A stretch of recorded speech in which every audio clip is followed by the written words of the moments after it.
8 জন গভীর রাতে কৈলাসহর পুর পরিষদের অধীনে পশ্চিম গোবিন্দপুর 10 নং ওয়ার্ড এলাকায় দেশের প্রাক্তন প্রয়াত প্রধানমন্ত্রী রাজীব গান্ধীর আবক্ষ মূর্তি ভাঙচুর করে দুষ্কৃতীরা। এই ঘটনায় স্বাভাবিকভাবে চুপ থাকতে পারেন না সিংহ। তাই তো সিংহের মতো গর্জে উঠলেন ত্রিপুরার অন্যতম প্রভাবশালী নেতা তথা কৈলাসহরের বিধায়ক বীরজিৎ সিনহা। মূর্তি ভাঙার প্রতিবাদে কংগ্রেস দলের পক্ষ থেকে নেতাকর্মীদের নিয়ে তিনি নেমে পড়লেন রাজপথে।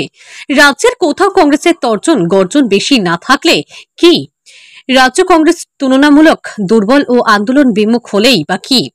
কৈলাসহর মহকুমায় কংগ্রেস সব সময় সব মহিমায় রয়েছে। এখান থেকেই শ্রী সিনহা বিভিন্ন প্রতিবাদ আন্দোলন শুরু করলে সারা রাজ্যে তা স্ফুলিঙ্গের মতো ছড়িয়ে পড়ে। রাজ্য কংগ্রেসকে সাহস যোগায় আন্দোলন করতে। সিপিএম থেকে বিজেপি কোনো দলই শত চেষ্টা করেও এই সিংহের গর্জন কোনো সময় থামাতে পারেনি, আজও পারছে না।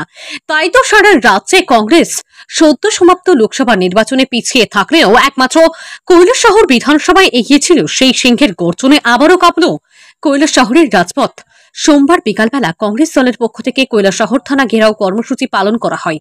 কৈলাসহর জেলা কংগ্রেস ভবনের সামনে থেকে একটি প্রতিবাদী মিছিল করে কৈলাসহর থানার সামনে এসে থানা ঘেরাও করে কংগ্রেস দলের কর্মী সমর্থকেরা। এরপর কংগ্রেস দলের কর্মী সমর্থকরা কৈলাসহর থানার ওসি শ্যামল কান্তি মজুমদারের সাথে উক্ত বিষয় নিয়ে দীর্ঘ সময় আলাপ আলোচনা করেন। ওনারা বলেন, যারা এই কাজ করেছে তাদের যাতে দ্রুত আইনের আওতায় এনে কঠোর থেকে কঠোরতম শাস্তি প্রদান করা হয়। ওসি শ্যামল কান্তি মজুমদার ওনাদেরকে বলেন উনি উক্ত বিষয়টি গুরুত্ব দিয়ে দেখছেন। এদিনের এই কর্মসূচিতে কৈলাসহর বিধানসভা কেন্দ্রের বিধায়ক বীরজিৎ সিনহার সঙ্গে উপস্থিত ছিলেন অল ইন্ডিয়া কংগ্রেস কমিটির সদস্য তথা জেলা কংগ্রেস কমিটির সভাপতি মোহাম্মদ বদরুজ্জামান, কংগ্রেস দলের অন্যতম নেতা চন্দ্রশেখর সিনহা, রুদ্রেন্দ্র ভট্টাচার্য, রনু মিয়া, প্রদেশ যুব কংগ্রেস কমিটির সাধারণ সম্পাদক জুবের আহমেদ খান, জেলা যুব কংগ্রেস কমিটির সভাপতি দেবাংশু দাস, কৈলাসহর ব্লক যুব কংগ্রেস কমিটির সভাপতি শাহজাহান মিয়া তারেক, রিপন আলী থেকে শুরু করে কংগ্রেস দলের অন্যান্য অসংখ্য নেতাকর্মীরা। সাংবাদিকদের মুখোমুখি হয়ে বিধায়ক বীরজিৎ সিনহা বলেন, প্রতি বছর প্রয়াত প্রধানমন্ত্রী রাজীব গান্ধীর জন্মদিন উপলক্ষে এবং মৃত্যুদিন উপলক্ষে বছরের 2 দিন এই আবক্ষ মূর্তির পাদদেশে অনুষ্ঠান করা হয়ে থাকে। যারা এই কাজ করেছে ওরা যখন যেমন তখন তেমন। ওরা সিপিআইএম আমলেও সন্ত্রাসী ছিল, বর্তমান বিজেপির আমলেও ওরা সন্ত্রাসী। উক্ত বিষয় নিয়ে তিনি রাজ্যের মুখ্যমন্ত্রীর কাছেও দরবার করবেন বলে জানিয়েছেন। এগুলো যখন যেমন তখন তেমন। আগে সিপিএম এর সন্ত্রাসী ছিল, এখন বিজেপি সন্ত্রাসী। কি আমরা কৈলাসহর থানার সামনে একটা বিক্ষোভ প্রদর্শন করার জন্য এসেছি। এইমাত্র জেলা কংগ্রেস প্রেসিডেন্ট মোহাম্মদ বদরুজ্জামান সহ 3 জন নেতা থানার কর্তৃপক্ষের সঙ্গে কথা বলে এসছেন। বিষয়টা হচ্ছে, গত 8 তারিখে সম্ভবত রাত্রে 10টার পরে 10 নম্বর মিউনিসিপ্যালিটির ওয়ার্ডের অন্তর্গত শ্রীরামপুরে ব্রিজের সন্নিকটে প্রয়াত প্রধানমন্ত্রী ভারতরত্ন রাজীব গান্ধীর মর্মমূর্তি ছিল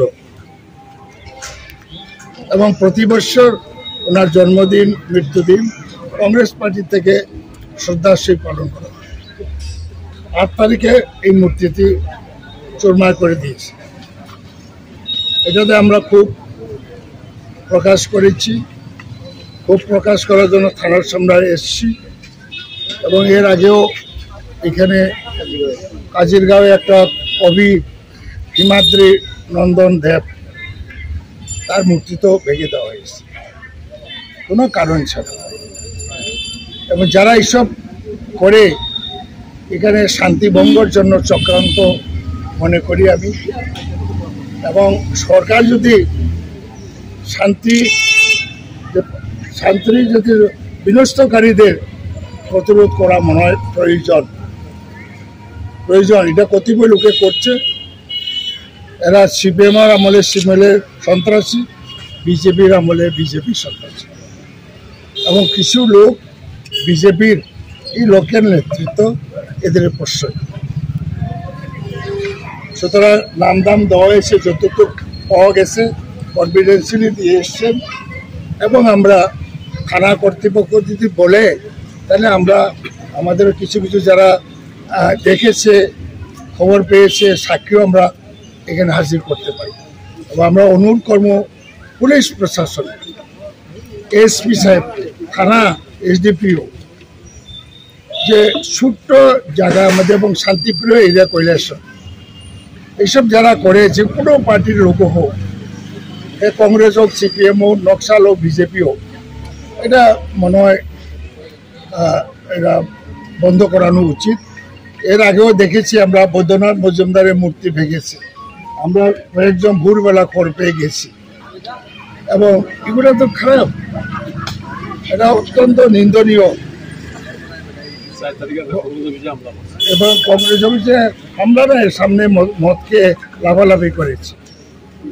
এইসব কারণে আমরা থানার সামনে বিক্ষোভ দেখানো মানে প্রশাসনকে জাগ্রত করা এবং ইমিডিয়েটলি এটা সরিয়ে যাওয়ার আগে, এই সেন্টিমেন্টটা সরিয়ে যাওয়ার আগে ইমিডিয়েটলি অ্যাকশন করা মনে হয় উচিত। মুখ্যমন্ত্রীর দৃষ্টিও আমি আকর্ষণ করব। কালকে মুখ্যমন্ত্রীকে একটা আমি মেইল বার্তা পাঠাবো, স্বরাষ্ট্রমন্ত্রী এবং পুলিশ ইচ্ছা করলে সমটু মামলা নিয়ে তদন্ত করতে পারে। তদন্তে যা আসবে তাই তো অবস্থা। সেখানে তো সিসি ক্যামেরাও আছে, সিসি ক্যামেরা, এই জন্য আমরা এখানে আজকে এসেছি। এবং আমরা পুলিশ প্রশাসনকে কতদিনের টাইম ইমিডিয়েটলি করা দরকার। যদি পুলিশ প্রশাসন মনে করে এখানে শান্তি শৃঙ্খলা বজায় থাকুক, তাহলে ইমিডিয়েটলি অ্যাকশন নেওয়া দরকার। খুব সেন্টিমেন্ট হচ্ছে।